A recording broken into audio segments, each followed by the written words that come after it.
Eh, Ya pertanyaan-pertanyaan yang kadang-kadang menggelikan gitu ya.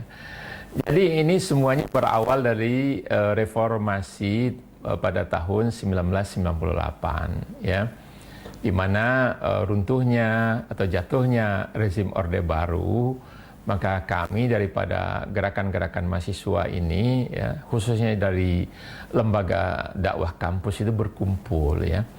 Bagaimana memfollow up atau selanjutnya apa yang dibuat untuk membangun pasca reformasi ini.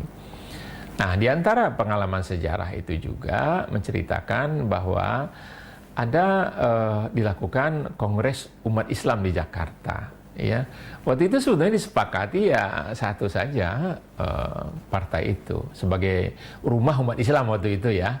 Nah, itu disepakati waktu itu P3 sebetulnya ya, sebagai rumah umat Islam.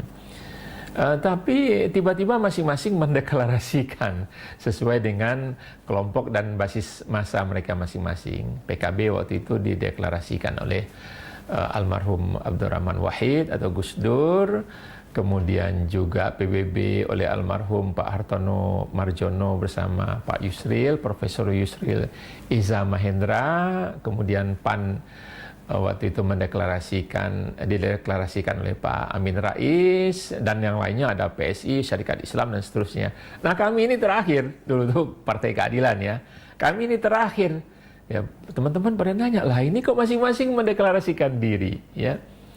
Jadi kemudian kami dituduh ini adalah dari Timur Tengah gitu ya. Lucu juga ya. Kenapa saya katakan lucu? Karena Presiden PKS pertama itu dulu namanya Partai Keadilan itu Nur Mahmudi Ismail ya.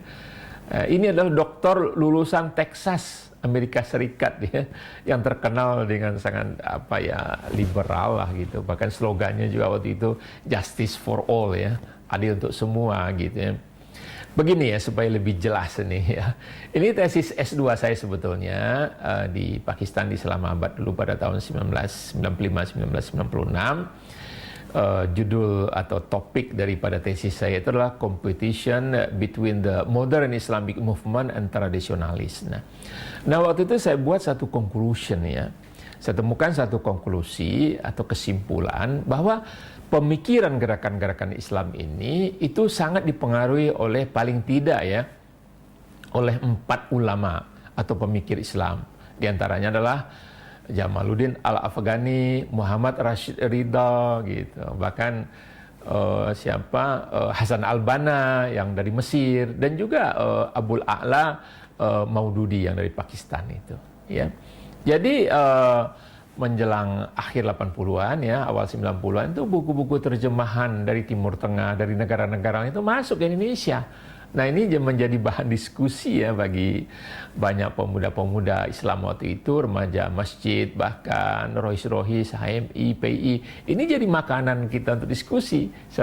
Waktu itu mahasiswa ini masih lagi zamannya Orde Baru. Nah, jadi saya ingin tegaskan di sini, secara pemikiran mungkin saja ada pengaruh itu, cara mereka berpendapat tentang negara, tentang masyarakat, tentang ekonomi, ya. Saya pikir itu juga berpengaruh kepada sebagian daripada teman-teman di PKS ini. Tapi saya ingin tekankan juga, ini kan Indonesia gitu. Ini Indonesia.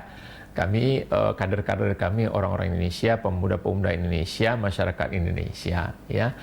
Kemudian juga realitanya kalau kita lihat gerakan-gerakan Islam di Timur Tengah itu kan habis diberangus oleh para penguasanya, karena kebanyakan juga mereka tiran gitu ya. Nah, tuduhan Wahabi ini juga membuat saya tertawa gitu.